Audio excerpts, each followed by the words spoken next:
Nothing beats rock. Nothing beats rock. We're back.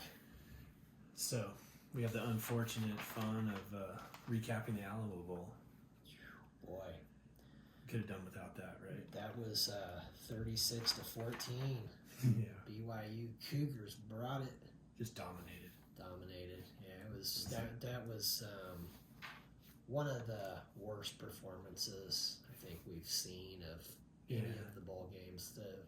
The Buffs looked completely unprepared. Yeah, you summed it up in the second half. We should have seen this coming. Yeah. And when you said it, I thought, oh man, this is like the longest bye week of the season. Right. And we already know what happened after the other 2 bye weeks. Yeah. So it's kind of it's not just a common thread with the Buffs, but you can watch in the playoffs, the college football playoffs, same thing. Right. These teams with the huge, with the buys, with the extra breaks, they're not coming out clean, and they're taking the whole first half to figure out like how to play football again. Yeah. But for the Buffs, they looked horrible. Yeah, they look terrible. And it's a pattern, like I said, with the other bye weeks during the regular season, the coaches just don't have them prepared. They don't. It looks like they didn't watch any game film. It looks like they didn't practice. It looks like they just took a week off, spring break. Shadur Sanders in the post game, he said that late in the fourth quarter when they got their scores and everything, that they were starting to figure out what BYU was doing.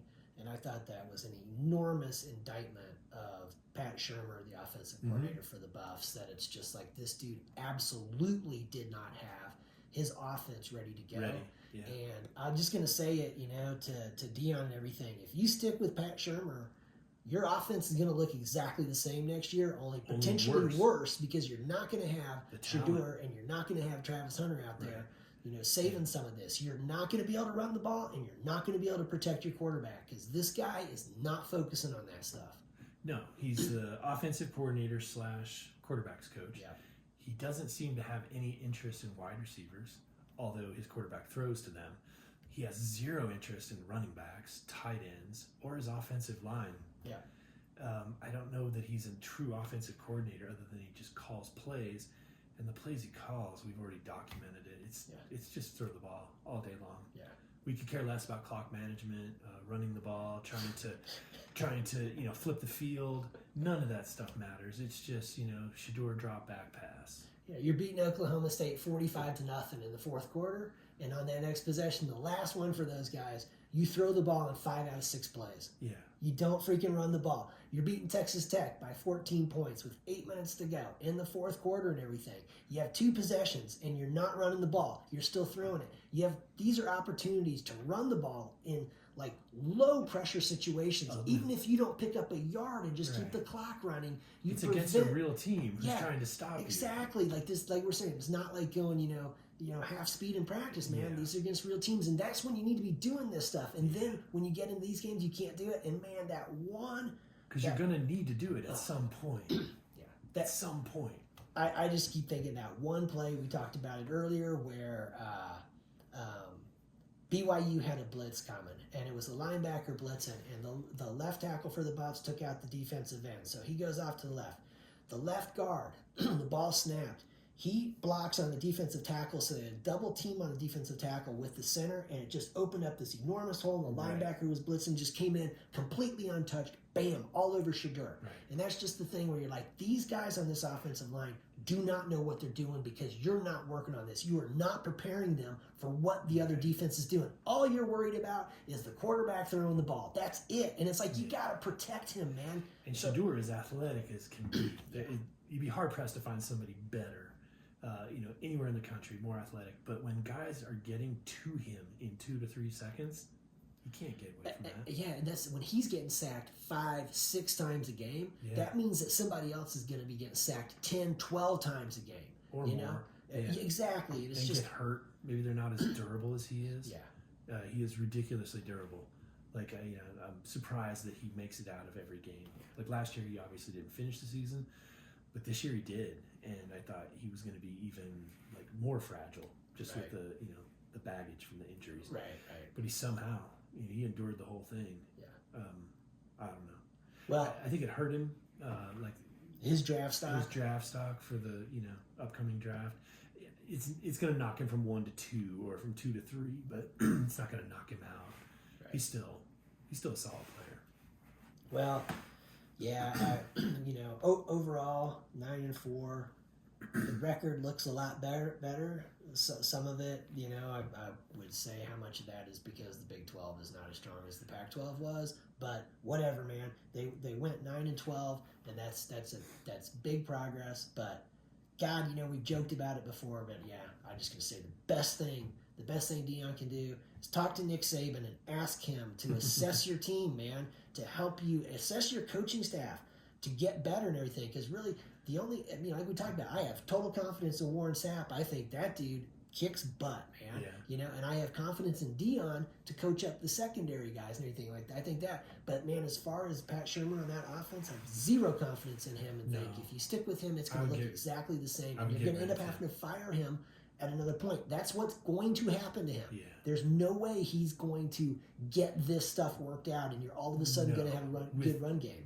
It's not going to happen. The embarrassment of riches and talent that he had for this season, and to have such a bland offense, he's not going to have that next year. Even if we do get the couple of recruits that have committed, they could always decommit. But even if they do show up, they're not going to be as good as Shedeur.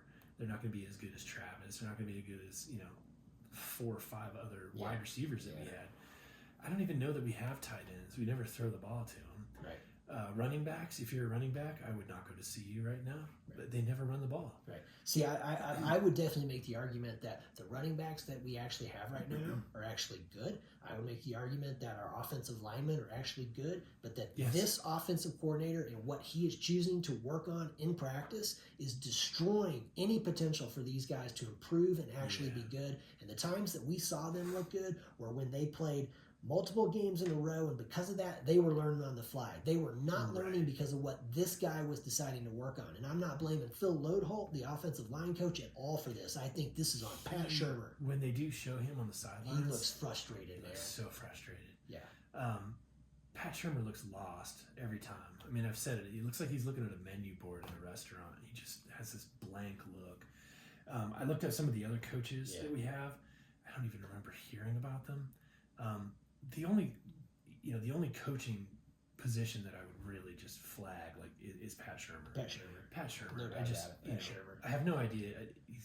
Let's ask some Broncos fans and some Giants fans what they think about Pat Shermer, and you'll see it right there, man. Yeah, he might be the nicest guy ever, but I don't want him on the sidelines next year. I think that's a good point. And I don't want him as the quarterback's coach, even if they're like, hey, we've got a better offensive coordinator, because if there's any kind of a hiccup next year, they're going to go, hey, it'll go right back to him. Hey, Pat, you did this last year. Why don't you come down and take over again? So I don't even want him as quarterback's coach. But the rest of the guys, the tight end coach, the wide receiver coach, I think the wide receiver coach is probably pretty solid. I mean, look at our wide receiving core. I think the wide receivers have played very well. I would just get rid of Pat Shermer and try to keep everybody else. You're probably not going to be able to, but start there. There's no one listed as the special teams coach on the CU Buffs football website. And you're right. It seems like if you watch, looks like that. If you watch any game all season long, you would think, I don't even think they have a special teams coach. That's why those coverage units look like that. Okay. They don't seem to know their assignment. They can't kick the ball very far, and they certainly can't tackle in the open field. Yeah, this should be addressed. Yes. Pat Shermer, gone, and get anybody who knows anything about special teams. I mean, hire him from the high school level. Somebody is going to be better than what we have, and we need a kicker who can kick the ball into the end zone. Yeah, consistently kick it in the end zone after on kickoffs would be a nice improvement. Yeah, right. I wouldn't mess with the defense at all. I think Livingston, he wasn't great, but we have a pretty solid defense. It was really just the Kansas game to me that was like... There were some mistakes. Yeah, there were definitely some mistakes. Yeah. The Kansas game where they just gave him the ball right down the field after hanging around, and then bam, take the lead and give it right back in 30 seconds. That was awful. But other than that, I did think they played pretty well. Enough to hey, you get another shot. Yeah. Especially with Warren Sapp. I thought he had our defensive line looked incredible. They, We put so much pressure on there quarterbacks was at times. big improvement from Yeah. last year right there. So, And guys who weren't starters at the beginning of the year were suddenly making good plays towards the end of the season. They developed better under Warren Sapp. Secondary linebackers, they all seem pretty good, other than tackling. We don't seem to. We don't seem to know how to wrap they up. don't seem to wrap up too well. They just want to We all blast try, guys. we hit as hard as possible, target them essentially, and hope they fall down. Yeah. They got to start wrapping up. Yeah. But I don't know. Like Gary Barnett said, they don't practice tackling during the week. Right. It shows. Right. Like I guess they don't want to get anyone hurt, but maybe they could like wrap them in bubble wrap and tackle them or something because they got to learn how to wrap up. But that all said, I would keep the defensive coaches intact if you can. Not the offense. Get rid of Pat Shurmur. We just have the two things. Like Pat Shurmur needs to move on. Bring in a new offensive coordinator. Like you said with Nick Saban, that's a luxury for someone like Deion Sanders to have that connection. I would use it. Totally, man. However, he should be able to identify this stuff on his own. Like, you don't need to be a football genius. I don't think we are. But we just watch and pay attention. Like, you should be able to identify these are the things that are wrong with my team. And I'm the one guy that can change it. So he should be able to identify it. But if he needs backup, he definitely has a ton of people at his disposal to ask questions that most of us couldn't. The thing about it that makes me doubt Deion a little bit on that stuff is because, like I'm talking about against Texas Tech, and like I talk about against Oklahoma State and everything, I think that he's the one that needs to be on there and say, hey, Pat, I don't want to see us throwing the ball anymore. Right. Okay? I want to see us running the ball and everything. During the Alamo Bowl, when every time they went to the sideline and showed Deion, it did look like he was coaching once. Right. It looked like he was watching the game on the big screen, and like his headset was on, but his microphone was over his head, like he wasn't talking to anybody. He just looked like, oh no, what happened? Deion is the man for the name, image, and likeness. He's going to be able to bring that in, but it's like, hey man, I don't know if he's a play-by-play that's type of that's head cool, coach. But some of these other guys, then they need to understand and know situational football, right? And everything, so that you're really getting that done too. And Deion, we know, look, man, he's going to be able to coach up the secondary guys, and everything. So if there any help needs to be done there, he's got that. Any technique on that part, inspirational, motivating team, all that stuff. I think he's absolutely the best. But yeah, he definitely needs to have a couple better qualified people, especially offense. Like Pat Shurmur's not the guy. I think we've exhausted that this season.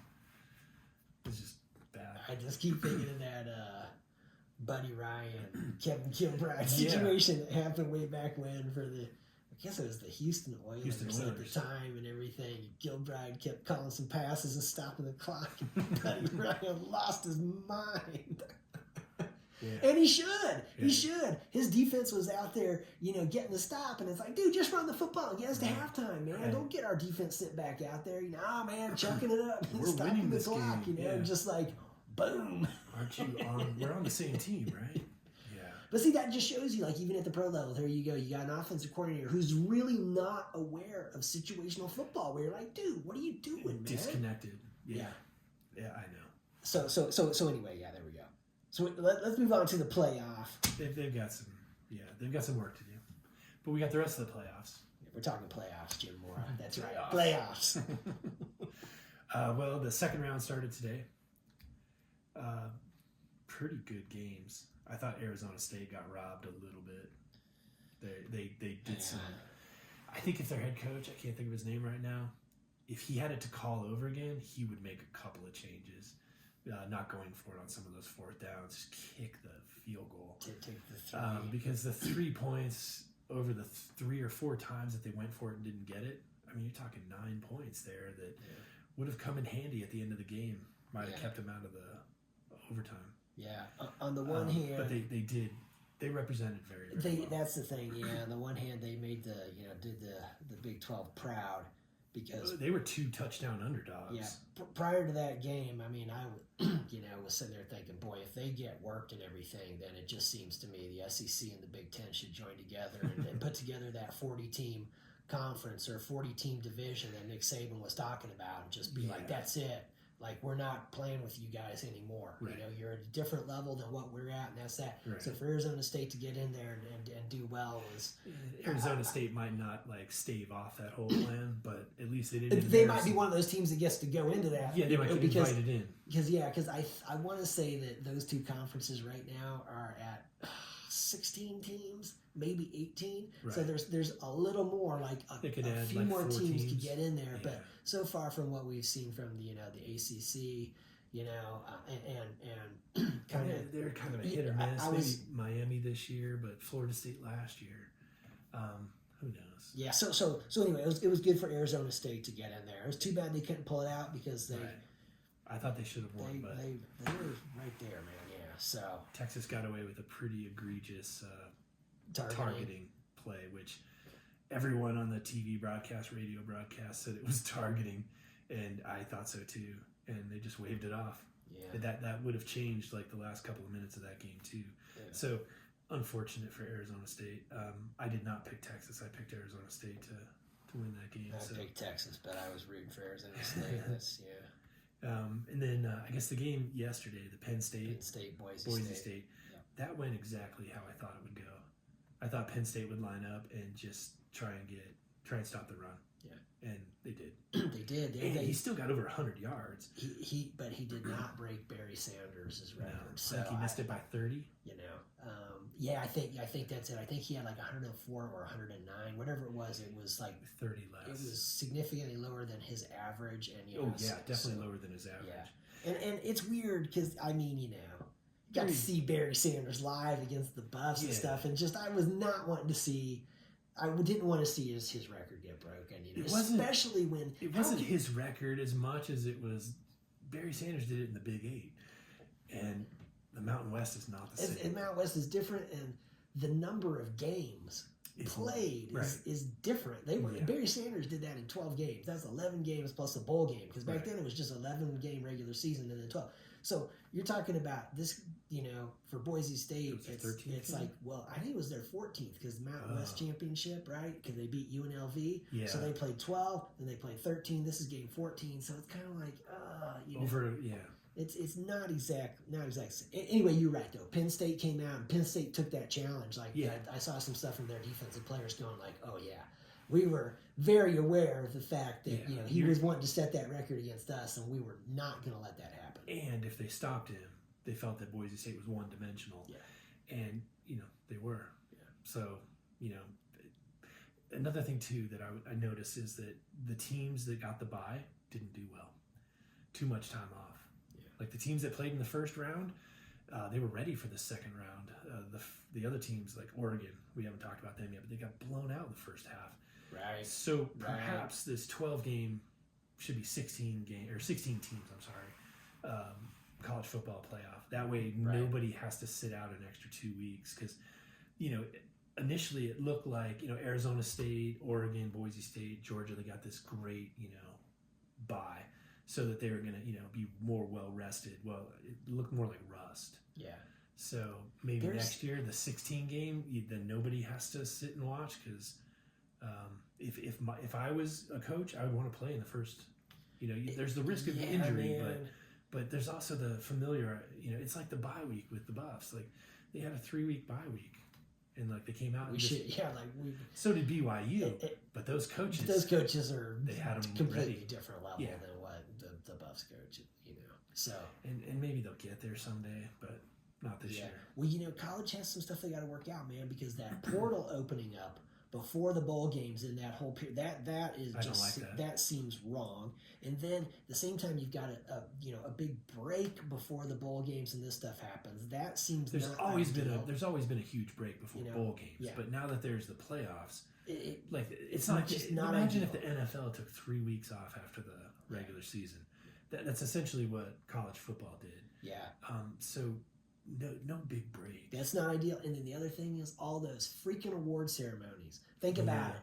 Think about all 4 of the guys that went up there for the Heisman Trophy. So you got Gabriel with Oregon. They lost. You had Travis Hunter who won it for the Buffs. They lost. You had Cam Ward for Miami. They lost. And then you had Genty for Boise State, and they lost. Yeah. And so I just think, like, I don't think any of that's too good for the focus and everything. And Yeah, it's definitely. it just seems like some of that stuff needs to be after this is all said and done, Sure. not where this is, because But Well, anyway, if they moved it all up and we're playing in early December through December and then like wrap it all up right around New Year's Day like they used to, then they could do all those awards right afterwards in January, and it would still be the same time frame. yeah, But they would move it up so there's not as much downtime. yeah. There's ways to logistics of it that can be done better. Yeah, same time frame. Especially that portal thing. That's awful. I don't agree with that at all. All of a sudden, There's a bunch of teams that had players that would have been starters that opted for the portal and then didn't play for I the think team. Oregon had a couple dudes leave. Yeah. You're like, hey man, before Do it after. What the hell, Not, Like- these aren't starters and stuff, but like it's happening. So and then Even if they're not starters, it does mess with your team's continuity. yeah, it's not And you know what? Here's the thing though that I was thinking is, before that Oregon Ohio State game, Mm-hmm. I thought the Buffs were by far the worst prepared team. Yeah. Of anybody in the play, and of anybody in the bowl games, bowl where it's games. just like, oh my god, and Right. everything. Then I saw that one, it was just like, wow, Oregon, what, you guys were hanging out with the CU coaches or something? Because man, Yeah. They look like they didn't know the game started and until let's halftime. let's face it, like you guys never won the season. You played these guys before this year Right. and everything, and you look like what the Yeah, too much time off. yeah. So that was They look stunned. And, that's the thing. Ohio State had a really good, tough game against Tennessee, even though they blew them out. But, they were coming off of an embarrassment against Michigan. So they've had a couple of weeks to build up momentum. Oregon's just been sitting on their hands ever since they beat Penn State. yeah, and And maybe they everybody shouldn't talking be- about Day getting fired at Ohio Yeah. State if they don't win it. You're thinking like, man, those players are like, man, we don't want our dude getting fired. He's a good coach, Right.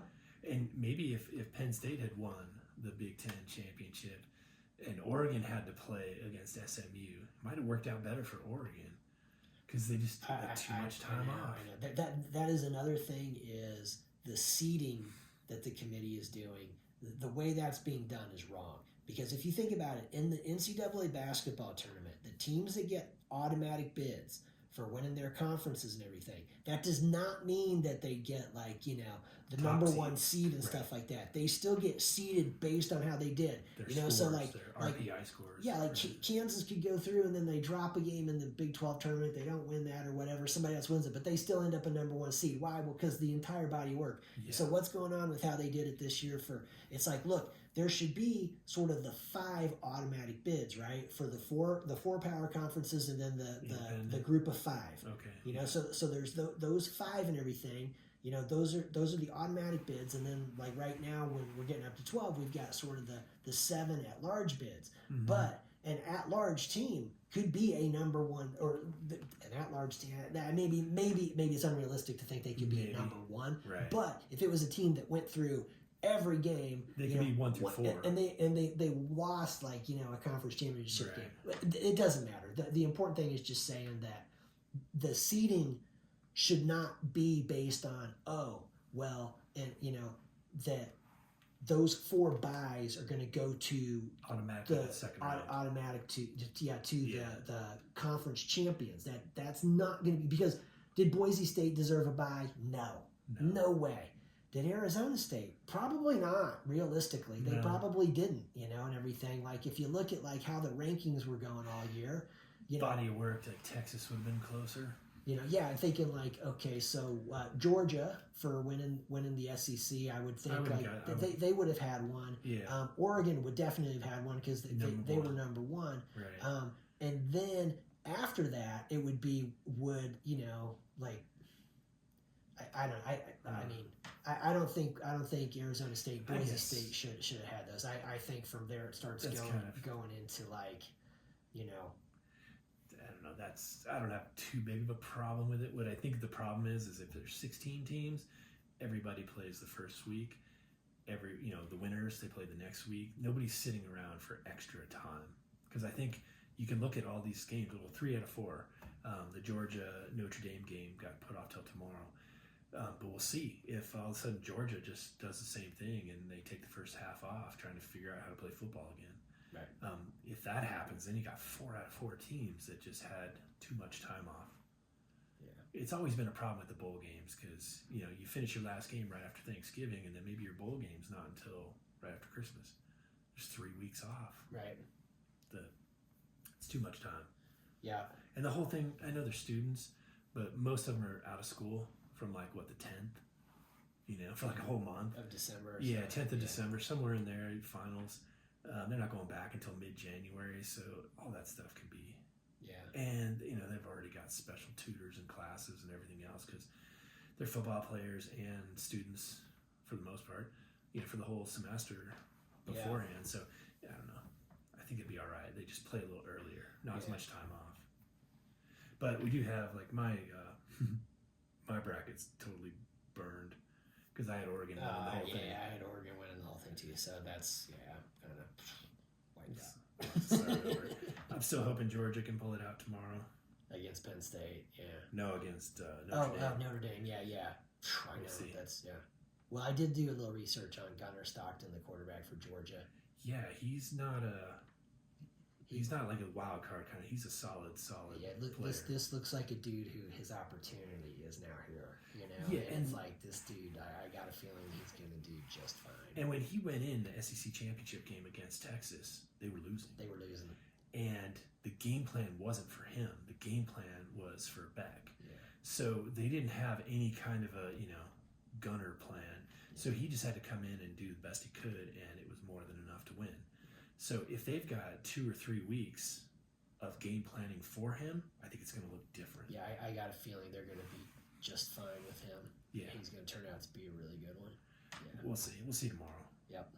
But, the rest of it, Ohio State goes to Texas, and then the winner of Notre Dame, Georgia, goes to Penn State.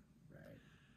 Not to Penn State, but They play Penn each State. other. Yeah. Penn State look solid. Penn State was good, yeah. Yeah. I like the playoff system. I think it's great. I Yeah. think, the old days of, having writers and sports people pick Yeah. let them actually decide on the field. Yeah. It's good. They could redo the seeding. I definitely think they need 16 teams. I wouldn't make it bigger than that. I think if would you're be great. I think if you're in the top 16, if you're number 17, that's just a bummer.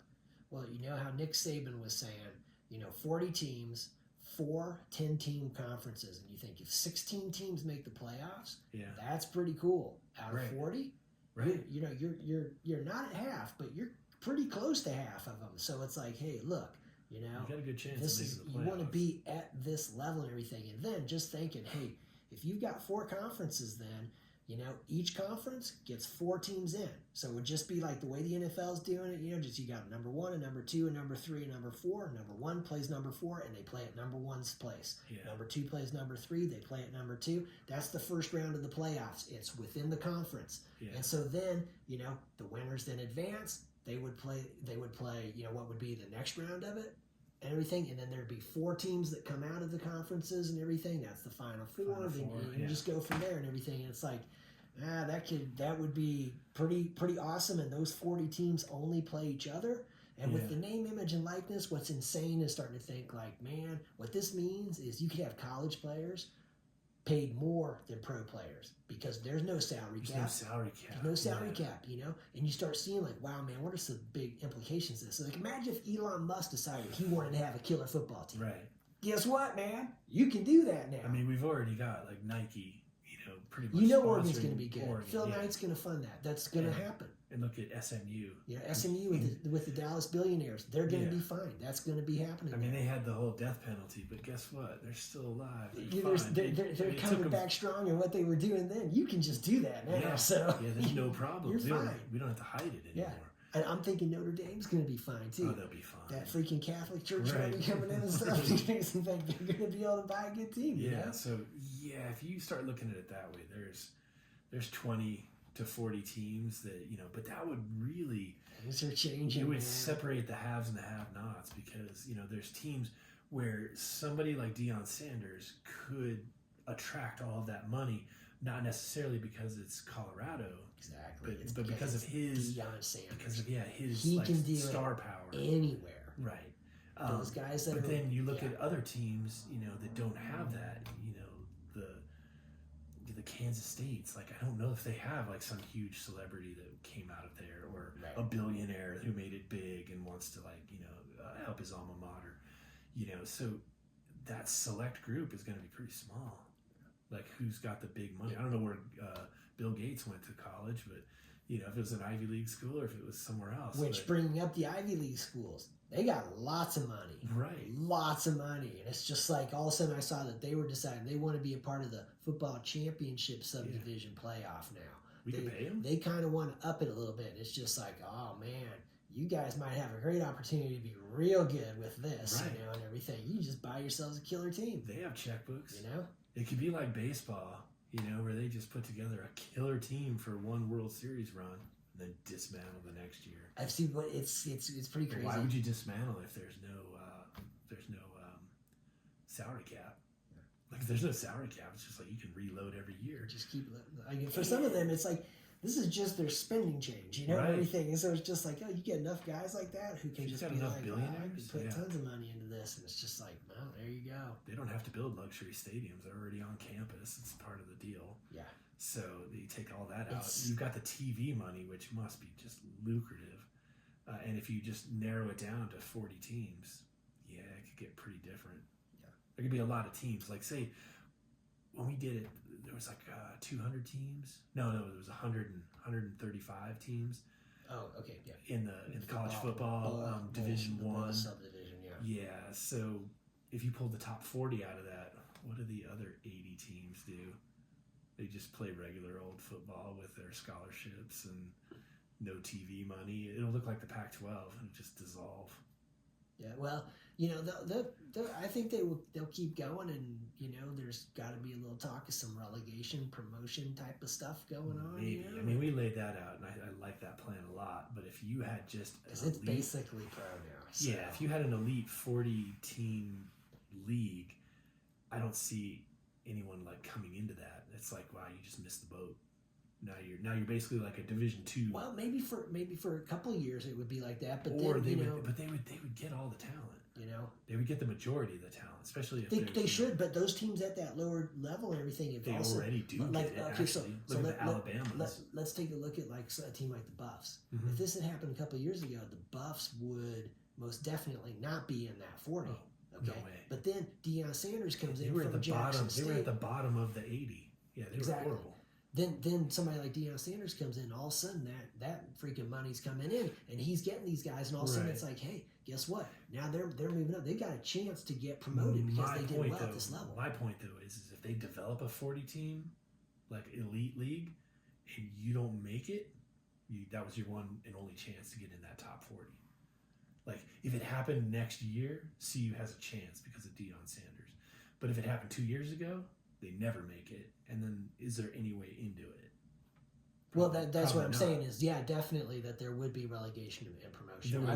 I would take just look at the European soccer leagues and stuff, and just basically I agree. We laid all that out. If you finish at the bottom, you're moving down, and there are other leagues underneath this and everything. They finish at the top, they get an opportunity to move up. I'm fine with that. So basically just saying like we got 4 power conferences or whatever. Then underneath this, there's 4 more conferences and everything underneath this that are doing their thing for the opportunity here. Thing. And that's 40 more teams, and right. That's how we laid it out. I like that with the relegation. Yeah. I don't know that that's what would happen if they just developed a 40-team league with the Big Ten and the SEC.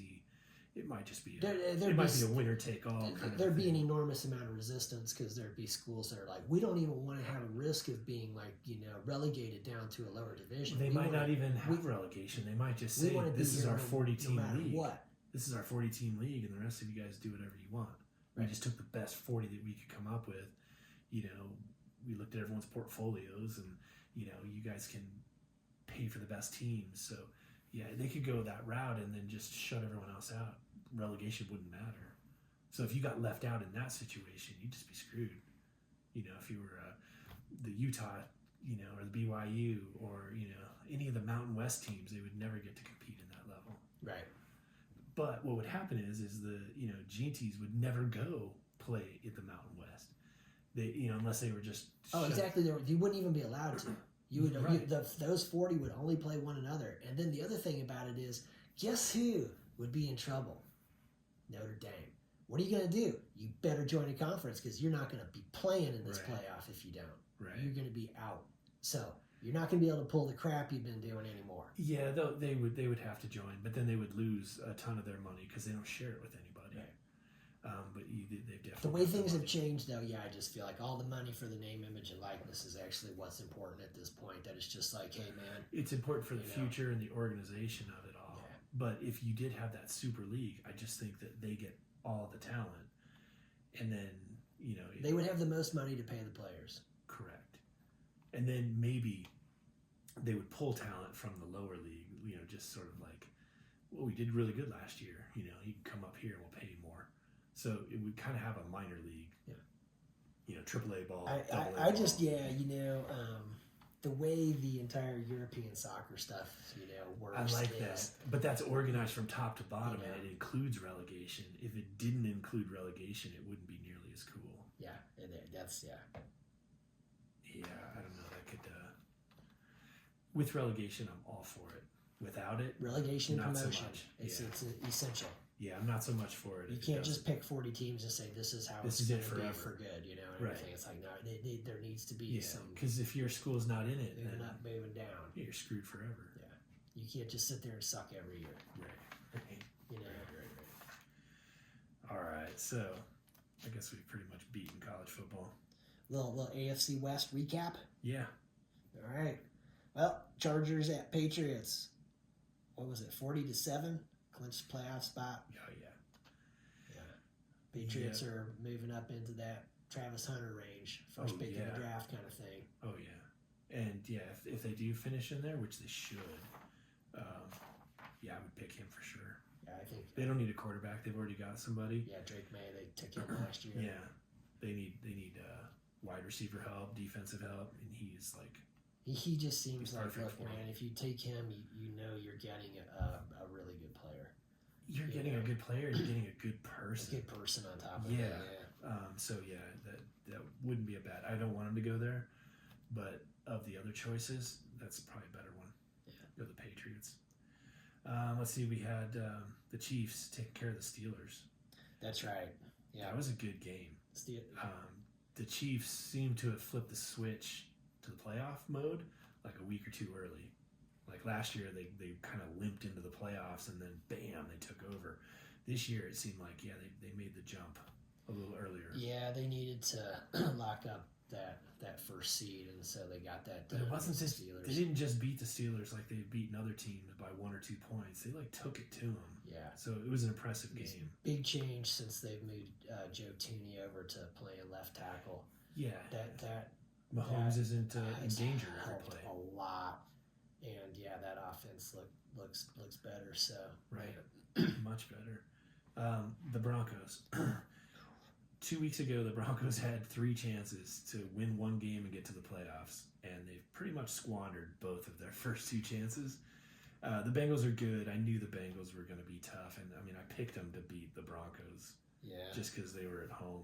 yeah, Denver made a heck of a game out of it, yeah. but yeah, they still came up short. That And was the a Bengals tough are- one for sure. Bengals are going to end up on the outside looking in for the playoffs, most likely. most likely. And I don't think that anybody wants to run into them in the playoffs Right. because they're that talented. And Joe Burrow, I mean, he just doesn't get any calls, period. I mean, he could be the most blatant. We got it on 12 cameras, and they're like, yeah, it didn't happen. I didn't see it. Yeah. Like, but it's instant Like, grab replay. him by the face mask, Yeah. rip the helmet completely off his head, throw it across the field. That's good. Hit him with it. Lyle Alzado style. Yeah. Nah, that's Yeah. regular football. You just go back to the huddle. Yeah. I don't think anybody wants to see the Bengals make the playoffs. So, Yeah, that's what they were joking about the other night. It was Troy Aikman. Maybe it was Troy Aikman and Joe Buck were joking about that.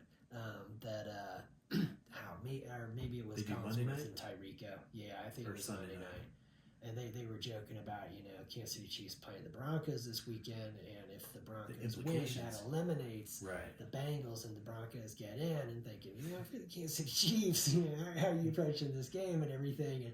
And we all know that it's like they're not thinking about that kind of stuff. They're thinking about what's best for the Chiefs to be at their top when the playoffs start. And so, although somebody like Andy Reid might be thinking that, not the regular player. Really not to not see Joe Burrow in the playoffs. No, I don't think so.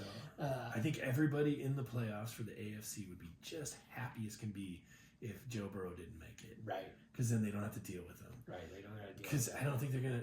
While the Broncos T. have had a Higgins great and Jamar season, Chase. Oh my God. And Yeah, and the yeah. other guy, God, he's got that funny name, man. Is Lula or something? Man, they are Yeah. freaking good, you know. Yeah. So it's the fact that they're Yeah. what are these 8-9 or 7-9, it's just like they've had some heartbreaking losses that they shouldn't have. Yeah. You know, they should have won at least 2, maybe 3 more games, and then they would easily be in the playoffs.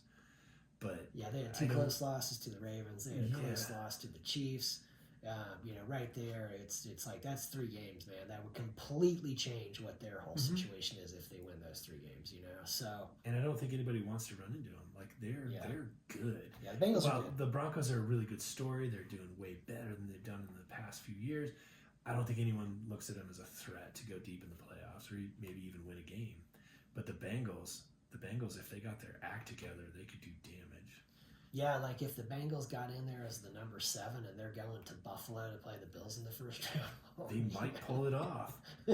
Where Denver goes to Buffalo, I'm rooting for them, but I don't think they're going to win that game. Yeah, there seems like a difference there. Well, it was a tough loss for the Broncos because there were definitely some moments that it looked like they were gonna win, and Yeah. then it just kind of didn't work out. They you should know? have gone for 2 when they tied it in regulation. Oh, because what was it? It was 8 seconds left, right? Oh man, yeah. And we were sitting there, go for two, and everybody, no, don't go for 2, don't go for 2. We'll win it go in for 2. overtime. And we're like, no, go for 2, You've got man. all the momentum right Try now. to win it right now, Yeah. man. Don't freaking trust that coin toss. Yeah. What might happen, man? Go for the 2 and just try to win it. And if you don't get it, okay. But there's only 8 seconds. If there's 30 seconds, I think don't go for 2 because that's enough time for them to Right. get down, kick a field goal, and beat you. But with 8 Right. seconds, No. man, I mean that's 2 plays if they're lucky. You know, like You've just got like the ball hey, in your hands with the game on the line. You just can't ask for anything better. Yeah.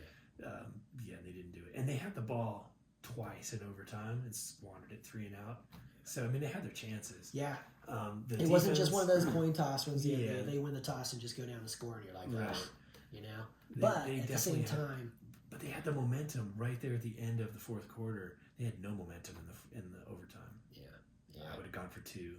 Well, they still, you know, we'll get to that one in a minute, but they've still got one more chance here They to do. win They a do game have a this chance. week and get in. And, you know, if I think if the Bengals and Dolphins both lose, they get in anyway. But I believe so. I think it's sort of like you really don't want to count on that exactly, you know. The Bengals have What do you say, the Steelers? the Steelers. That's going to be tough. Because, the Steelers coming off of a loss to the Chiefs and the Dolphins. Who the Dolphins play? They played the Jets. Yeah. That's pretty much a slam dunk. I don't think the Jets are going to put up a Jets fight. are even further into the darkness. Yeah. They're all dark. Rodgers. And I didn't even watch the Raiders and Saints. I don't know who won that And then game. we got the Raiders and Saints. The Raiders won 25-10, so their fans are even more pissed off now. Awesome. Because their chances of getting some of those guys we were talking about, Further away. they're just getting further away from that. I don't know. They could get Shiloh. You know, there you go. Shiloh will be there. He'll be available. He'll be He'll available. be in the 10th you know? spot. Yeah. All right, so we mentioned it earlier, but the Chiefs play at the Broncos Chiefs and this week. Broncos. Yeah. So Denver, check this out. They have 51.6% chance to win, and the Broncos are favored by 10.5 points. Yeah, that's because the Chiefs are resting half their starters. Yep. That's the only reason I'm going to pick Denver, because I just feel like if the Chiefs are going to come in full strength, they're rolling, and the Broncos are in that mode of self-destructive coaching and playing, and they'll find a way to lose. Yeah. But with the backups, Denver has a chance. Yeah, it is interesting, huh? Because with the backups coming in, because I haven't seen on Chris Jones, I'm just assuming that there's no way he's playing. I wouldn't play him. That it's just like they're going to make sure that calf heals up as much as possible. Right. Mahomes is not And he'd playing. have a bye week after that. Yeah. So 2 weeks off. So it kind of, what it makes me wonder is the only thing that could work against the Broncos in this is that some of the guys like Carson Wentz and some of these guys who are going to get a chance to Are play trying out for are some other really team. wanting to play well and everything. Right. But I have confidence that Andy Reid is going to be like, we're not using our good stuff. Well, no.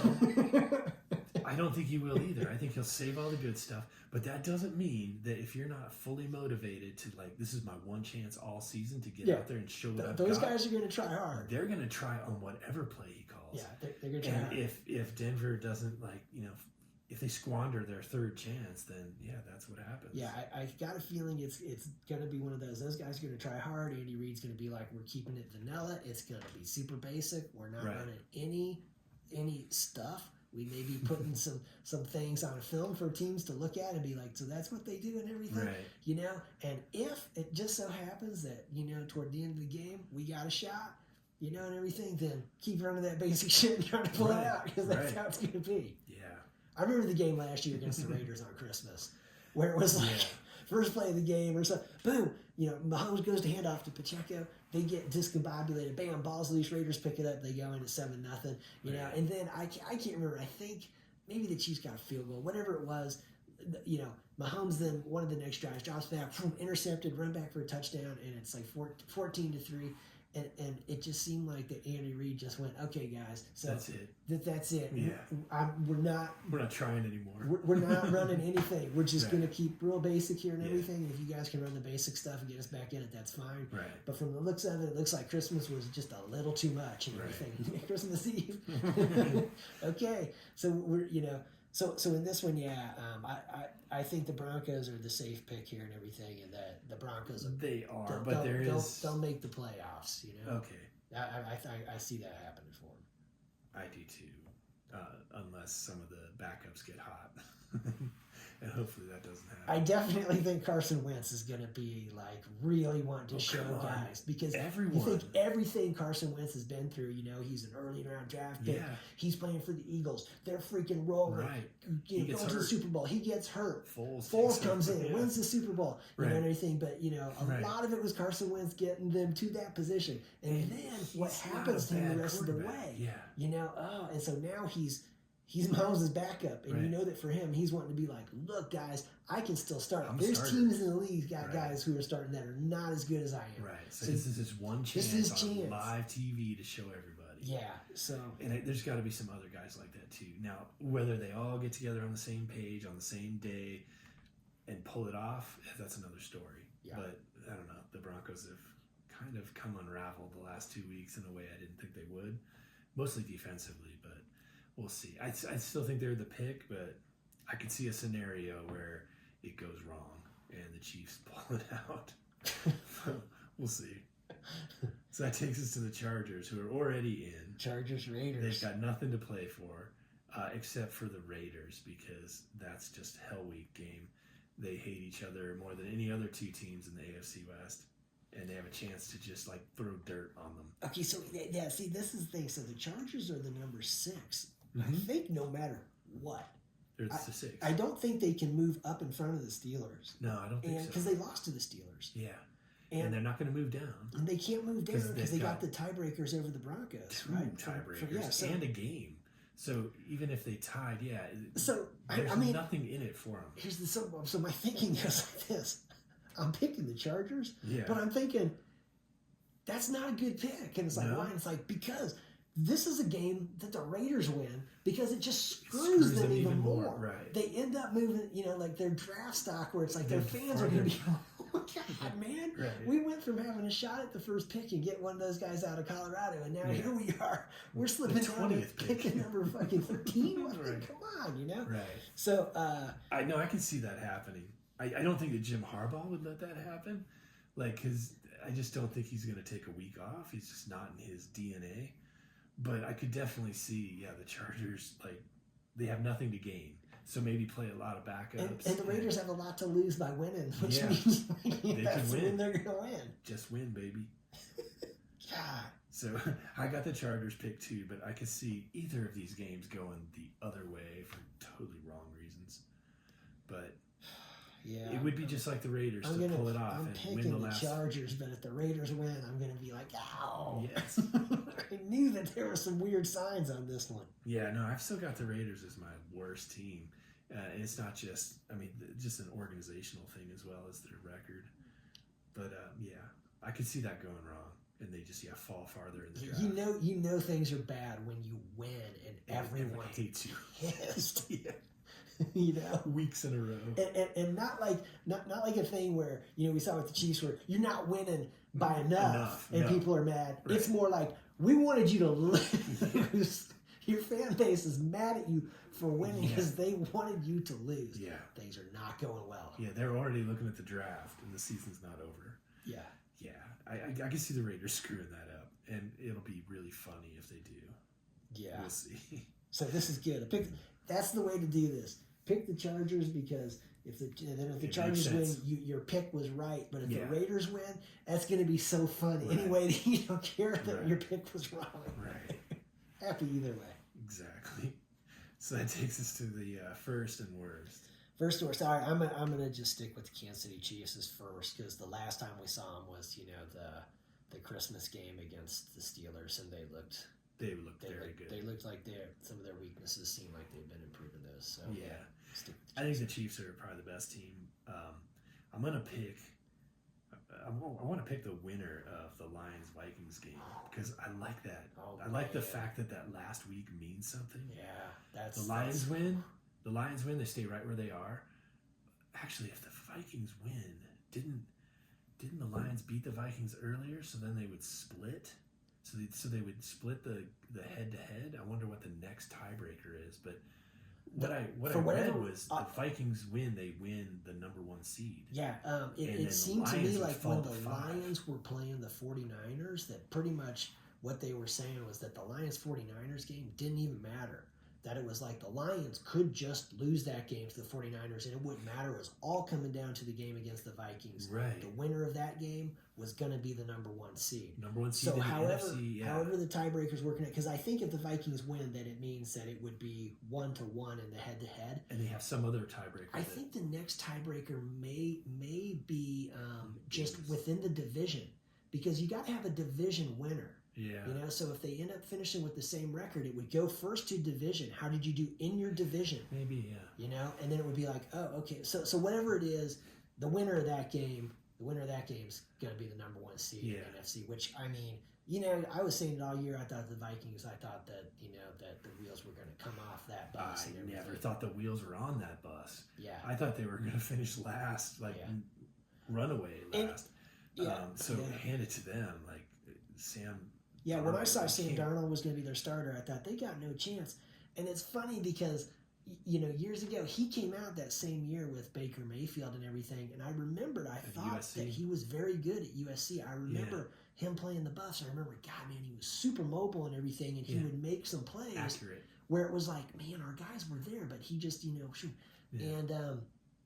And then in the pros, it didn't go that great for him, but then you look at some of the teams he played for. Yeah, he didn't go to good places. He was to the Jets, and it's like, oh. Went to the Jets, and he didn't go to the Panthers. It could be. And then I think he went to San Francisco, but Purdy was there and just took that spot away from him. So this is the first time he's really had a good chance to be somewhere. His and be the teammates guy. in the locker room after that last game, they freaking love him, man. Yeah. They had him up on their shoulders and just like a college game. This is a dude who was freaking put in the grave and having dirt thrown on him and stuff, right. man. And now here he is, and we're freaking doing great, right. So yeah. For that game, I'm going to pick the Lions. I think they're going to win that game, but I think whoever does win that game, I'm going to give them the first. So I'm going to kind of punt on that one. I'll pick the winner of the Lions-Vikings. Right now, you got it even. It's these two. The Lions and Vikings are number 1. Yeah. Okay. And you've got the Chiefs for the AFC, so this will be the best team in the NFC. Okay. And that'll make for an exciting. The NFC, it doesn't seem like the AFC is way ahead of the NFC or vice versa. Right. It seems like it's fairly even. So whoever makes it to the Super Bowl, it could be a solid beat down game. Not like one team that's just going to run over the other one. Right. So there's not too many Super Bowls like that. So this one's shaping up. Yeah. We'll see. And then who do you have for worst? Got a new one. Oh, not the New Yorkers. New England Patriots. Yeah. And basically just because they have the first pick in the draft right now. They're going to win the Travis Hunter Yeah, lottery. They're playing the Buffalo Bills this weekend. Yeah. The Bills man. have locked up the number 2, so they don't really. I mean, who knows? Josh Allen, I know his hand's been bugging him. I think ever since like the Arizona game early in the year, and so they may be. He seems to hurt it every week. Yeah. So it would be smart for them to be like, get him a little rest and everything, and you don't need to approach this game like a must win. Patriots could lose to anybody though. Yeah, and it was important for Buffalo to get the 2 seed. Yeah. Because the Ravens have moved up to the 3 seed now. Yeah. And that just means, hey, if you're number 2, and the Ravens had a rough year. They've lost some weird games. Like lost to the Browns. We picked them to win the AFC. What are they? North. Yeah. And but yeah, they struggled. They've climbed up to it. They finally got there, but they were like what 0-3. God, they lost to the 0-3, Raiders and the Browns. I mean, those just head scratchers. You're like, wow. But they did finally climb, up over the Steelers, who have overplayed themselves all year. Yeah. They're sort of coming back to earth, but they're still in a good spot in the playoffs. Yeah. So for the Bills, that was important because if they did not lock up number 2, if they finished with the same record as the Ravens beat them, so they got the tiebreaker, right, which so they means, dropped to 3. Man. Because you look at it and think if things in the playoffs go to the seeding, then if you're number 3, you're not getting home field ever. You're going to Baltimore to play that game, for the Bills. And if you're number 2, then Baltimore's coming to Buffalo to play. That's a big deal for them. I think it's a big deal, yeah. Yeah, I don't think home field advantage is like a big deal for every team. Like, but going to Buffalo is tough. Yeah. Buffalo is obviously outside. Their field does not have like the superheated surface like you see in other places. Like it's like a parking lot. And you got to think and like the fans are sitting in 3 feet of snow. Yeah, it's a crazy place. The potential for a big snow game in Buffalo in the playoffs. And what does that mean for a team like the Ravens with Lamar Jackson? His mobility is a little different than Josh Allen's mobility. Right. Josh Allen's going to be able to run through that snow and truck guys. Right. But is Lamar Jackson going to be as effective with his style of running in that snow, or is it going to be like? I think he relies on the traction. The quickness and changing direction stuff. That's going to be tough. Josh Allen is like downhill, just running over people, and it doesn't matter if it's snowy or like it's better if it's dry. But he's just fine. He's like, I like the snow because then when I run that defender over, he's got snow all up in his face mask and stuff. I slide 10 yards. That makes them want to tackle me even less. Yeah, it hurts to tackle when it's cold. Yeah. That's a big deal. So okay, so you have the Patriots. So I got the Patriots there, and I think they're probably looking at Travis Hunter. I think if they fall down this week or lay down this week, they win the lotto. So Travis Hunter's a big deal. Yeah, so you got the Bills not really caring if they win because they've locked up number 2, and you got the Patriots going. It's better for the Patriots to not win. So. Right. And I think they're smarter than the Raiders. They'll lose. Gonna go, huh? Yeah, they know how to lose. I've still got the Raiders as because I just find it so funny that they keep winning and losing all at the same time. Yeah. And it's funny. As we said, it's not going well when your fans hate you. Wants you to lose. They're mad at you for winning. Right. They're gonna burn your jerseys. Yeah. Yeah, they literally went from locking up the number 1 pick or the number 2 to like out of the top 10 in a couple of weeks. Man, go Raiders. Silver and black. All right. Well, we'll watch these games. It'll be fun. Sounds good. And hopefully Deion Sanders is paying attention. He's already got his notebook out for what to do with Pat Shurmur and some coaching. Tell you what, man, Gary Barnett would be a better offensive coordinator, and he's right there. He's upstairs. He's right there. Yeah. Talk to him. Yeah, Gary Barnett seems to like have a better breakdown of what's going on in practice and on game day than Shurmur. Oh, God. And he would be such a good pick. He was the first time after McCartney for them to actually have like that dominant team. Like everything else has been like. Could you imagine what Gary Barnett could do with the players Deion can get? That's what I mean. Yeah, and his like physical running game. Like, I mean, he would just run down people's throats all day. And if you had somebody that could throw, so you would just set up play action. Yeah, Gary Barnett would be a great choice. God, they tap into that resource, man. I think they just got done paying Gary. Like, they could just put him back on the payroll. It'd be pretty easy. I don't know how many years Special they had to pay him. assistant to the head coach. You know, no. I'm thinking wrong because I was wondering, wait, was there a day when Gary Barnett was a special teams coach? But no, I don't think it was. I think it was Urban Meyer is who I was thinking about. That he actually started as a special teams coach and then jumped up to an offensive coordinator and then head coach, and his kind of went that way and everything. But yeah, because we need a special teams coach too. Oh no, we definitely do. So yeah, we gotta dig one of those up. I look at Fairview High School. They gotta have somebody better than you have. Just look local. I don't know, but yeah, I think Gary Barnett was a head coach in high school, and then when he got to college, it was offensive coordinator. And so he's always been. I don't think special teams. I think he's always been the offensive guy. But when because he was the coordinator for Bill McCartney, and then went to Northwestern, and then when he came back, that was the first time after McCartney that we had like a chance. Like, wow, we look like the old. Yeah, the only thing that messed him up was there was that it was the recruiting scandal, yeah. and basically then the administrators tied his hands behind his back, and it was just right. like, man, you can't do that, Well, they definitely have to get to the bottom of it. I have no problem with an investigation. Yeah. But they tied him up like without completing the investigation. Like they tied him up and then investigated. Yeah, and they changed the rules on him. Basically, they made I can't remember what it was, like no overnight recruiting visits, whatever it was. They basically made him have to operate under rules that were not the same as what Bob Stoops was operating right. under, what Mac Brown was operating under, and it was just like, you can't tie this guy's hands behind his back. And the thing was, and they weren't united in any way with him, behind him at all. It was us versus coach, and a lot of PR failures too. Yeah, because when he said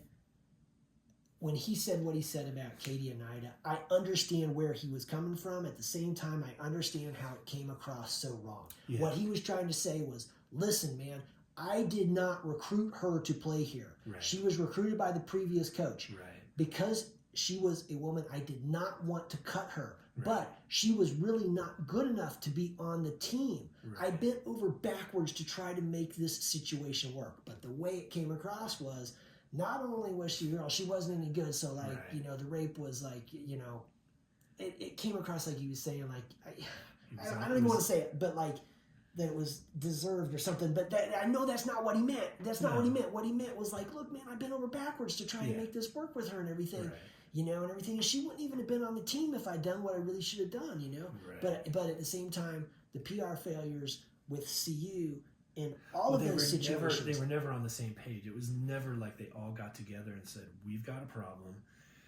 Let's all figure out how to fix this, and we'll take care of all the things we did wrong, and we'll make sure we don't do it again. But it ended up more like us versus coach versus the media versus the NCAA, and it just it wasn't going to work. Yeah, you just think like, hey man, at some of the major power schools and everything, all that would have happened was they would have just been like, okay, so coach, this is what we're going to have you do and everything. You're going to come out and you're going to make a statement. You're not taking any questions from right. these reporters at all, and all you're going to say is, we're aware of these allegations. These right. are serious allegations. We're cooperating with the investigation. Anybody that's done anything that's wrong what I mean. is going to be held accountable. Together. That's all you got to say about it, and you're out of there. Right. No taking any questions. No improvising. No ad-libbing. This is what you're going to say right. and everything. And instead, they took separate sides. It was not a united front of and then they went solve the problem, correct the problem. It was you figure it out. Yeah, and then we'll punish you no matter what. And then to put recruiting restrictions on him and everything, and then when they suspended him for spring football one year, and it was just like, look, man, the first thing was they needed to decide the administration, do we believe in our guy or not? Yeah. And if they came to the conclusion, no, he's got to go, bam, you fire him right then. Right. Otherwise, you support him 100, then you support him 100%. Right. Not like, well, we're kind of supporting 100%, and then you handled it. But they did. So anyway, though, now, oh my God, with name, image, likeness, it'd be kind of neat to see him, helping. Yeah. Somehow. and he hasn't lost anything. I listen to him every week, color commentate on the games, and it's like he would be better than what we have. Yeah, he gives good analysis and everything. Whereas like And he's on it. He's picking up things like we should be doing this, we should be doing that. The funny thing is, real quick, we got burned by the wheel play, like in every game. We never run it. Right. Like we can't stop it, so why don't we incorporate that into our offense? It's nice little play. Yeah, it's great. Especially play. with these speedy receivers you got who can take those defensive backs Right. out of the way for you to have that back wide Right. open in the flat there. Yeah, you've got Gary Barnett breaking that down on every radio, every game. Yeah. Just stuff like that on the fly. It's like he would be better than Pat Shermer or probably. I'm sure he understands what's going on way better than Pat Shermer does. There's no doubt about that. Oh, I think it's pretty clear. Yeah. So, anyway, hopefully Dion's working on that. He's got a little while to work on that. He's great at picking up players. He just needs to pick up some coaches. Yeah. All right. Watch these games. Sounds good. All right. Nothing beats rock. Nothing beats rock.